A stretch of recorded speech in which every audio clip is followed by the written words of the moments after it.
On that gray Monday, I stepped into the elevator with my heart racing. It was my first day at Horizonte Construction, one of the biggest companies in the city. I adjusted my tie for the 1,000th time and tried to steady my breathing. The doors opened on the 15th floor, and I took my first steps towards what I hoped would be the start of a new chapter in my life. I introduced myself at reception, where a red-haired woman with a kind smile greeted me. "Welcome, Rodrigo. I'm Camila. I'll take you to your desk." As we walked down the hallway, I felt the curious gazes of other employees. Some whispered, others simply watched with unreadable expressions. Camila showed me to my desk, a small cubicle in the corner of the room. "HR will stop by soon to give you an orientation," she explained before leaving. I sat down, trying to ignore the nervous flutter in my stomach. Gradually, colleagues came over to introduce themselves. There was Carlos, a tall, lanky guy who seemed to be the office clown. Patricia, a middle-aged woman with thick-framed glasses and a stern look. And Marcelo, who barely lifted his eyes from his computer to greet me. As I organized my desk, I couldn't help but notice the whispers and chuckles. Is there something wrong with me? I wondered, running my hand through my messy hair. My second-hand suit, hastily bought for the interview, felt out of place among the pristine suits of my coworkers. The day blurred by in a rush of forms, passwords, and instructions.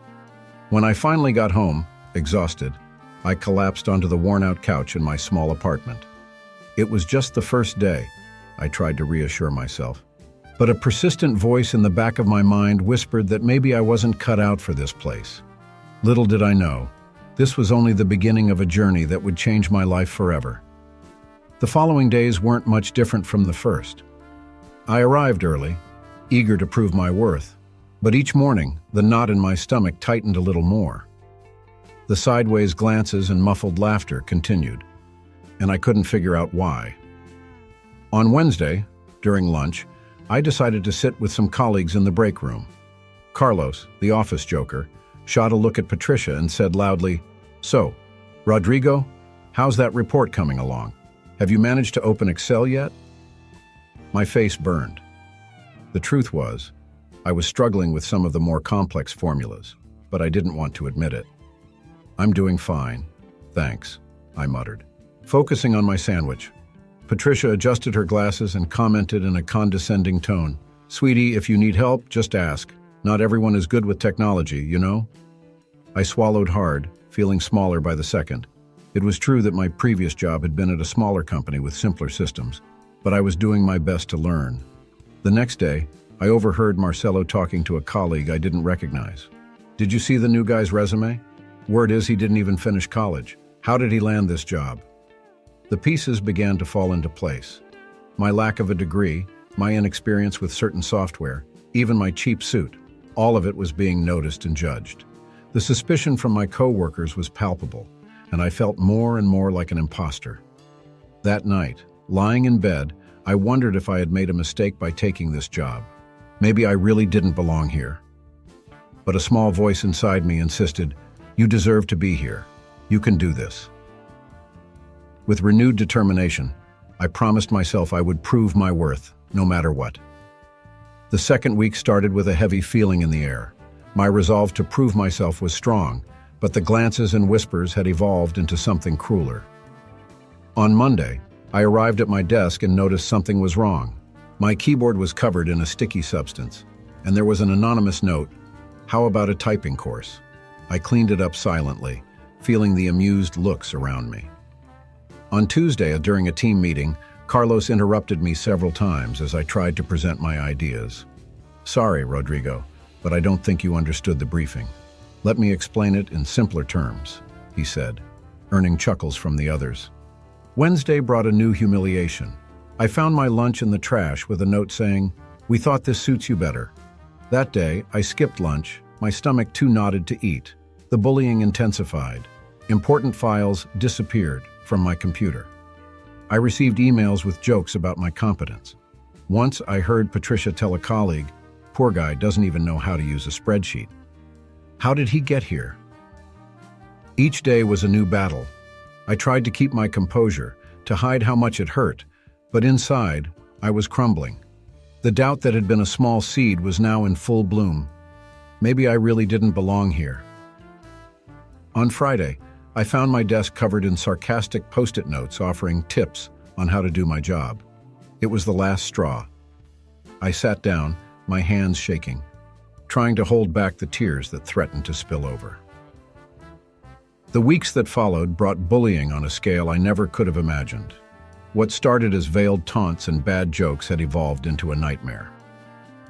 One morning, I arrived at the office to find my desk covered in dozens of fake resumes, all mocking my supposed lack of qualifications. Experience, none. Skills, advanced incompetence, some read. The worst part was seeing the signatures of several colleagues at the bottom of each fake resume. In another incident, during a critical presentation for a client, Carlos hacked into my computer and replaced my slides with humiliating memes about me. I stood frozen in front of the client, hearing stifled giggles behind me. Patricia saved the situation, but not before shooting me a look of disdain. The verbal bullying escalated as well. Marcelo started calling me the eternal intern in front of everyone, despite knowing I held a permanent position. The others picked up on it, and soon the nickname spread. The lowest point came when I discovered they had created a WhatsApp group called Roasting Rodrigo. I was accidentally added by mistake, and before they removed me, I saw months' worth of cruel jokes, edited photos, and plans to sabotage me. Every day was a new ordeal. I tried to focus on my work, to deliver results, to prove my worth, but it felt like swimming against the current. My self-esteem was in tatters, and I began to question not just my professional abilities, but my worth as a person. One Friday, after a particularly difficult week, I was in the bathroom trying to compose myself after yet another public humiliation when I heard excited voices in the hallway. The boss is coming! The big man himself!" someone shouted. I took a deep breath, straightened my wrinkled tie, and stepped out, unaware that I was about to face the moment that would change everything. That Friday started like any other, but soon turned into the most significant day of my career. The news of the company's owner, Mr. Mendez, visiting had everyone on edge. The office buzzed with nervous energy. I was finishing up a report when Carlos sauntered over to my desk, a malicious grin on his face. "Hey, Rodrigo, how about you present the new project to Mr. Mendez? After all, you're the most qualified," he said, winking at the others. Before I could respond, Patricia chimed in. "Great idea.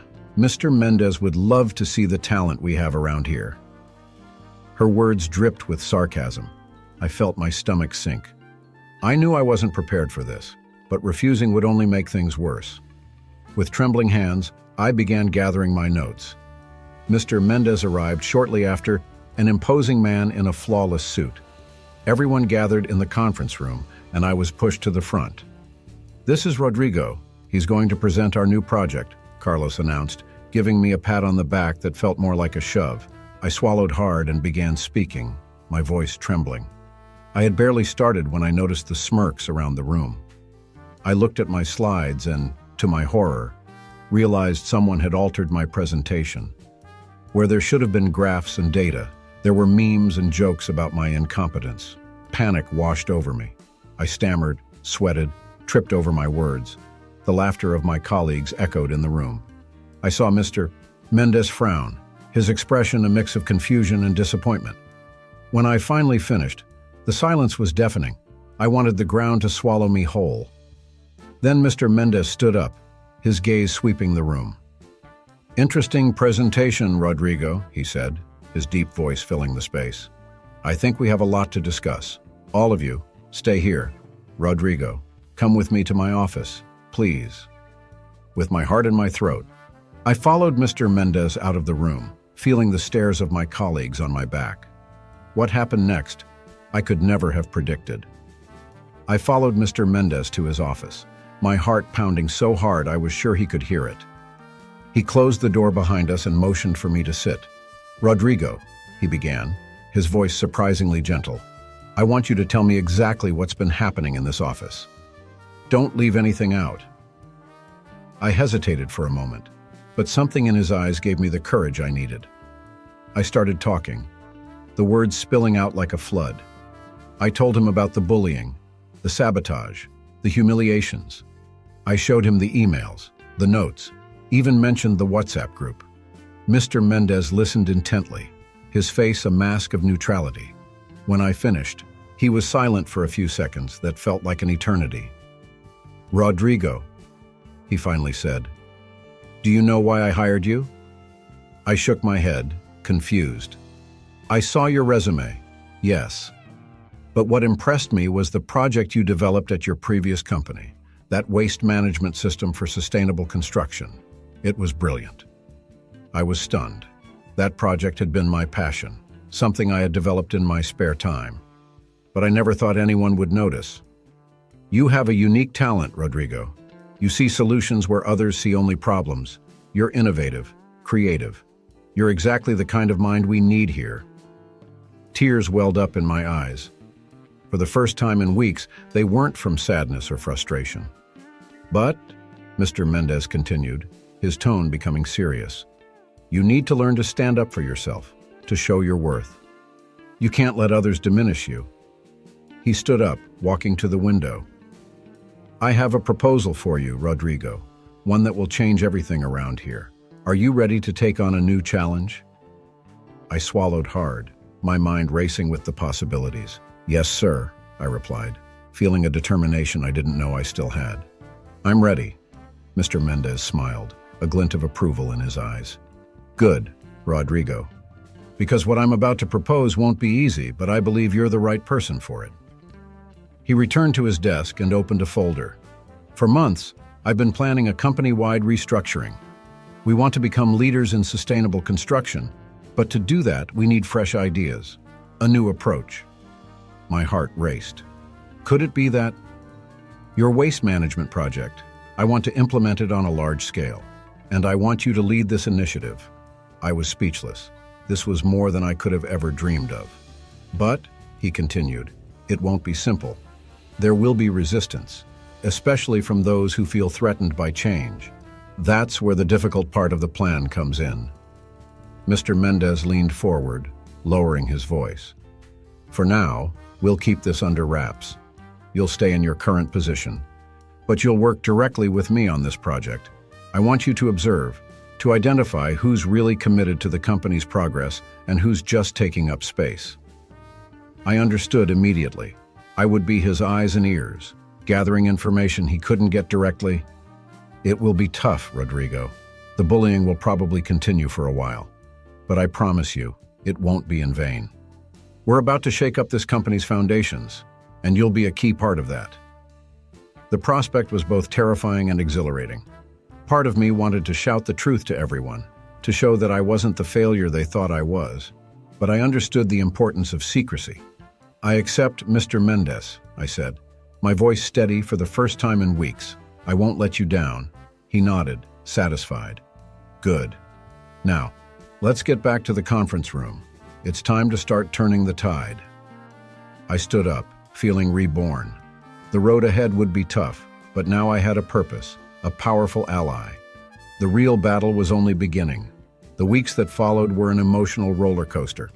On the outside, I was still the same Rodrigo, an easy target for jokes and sabotage. But inside, I had changed.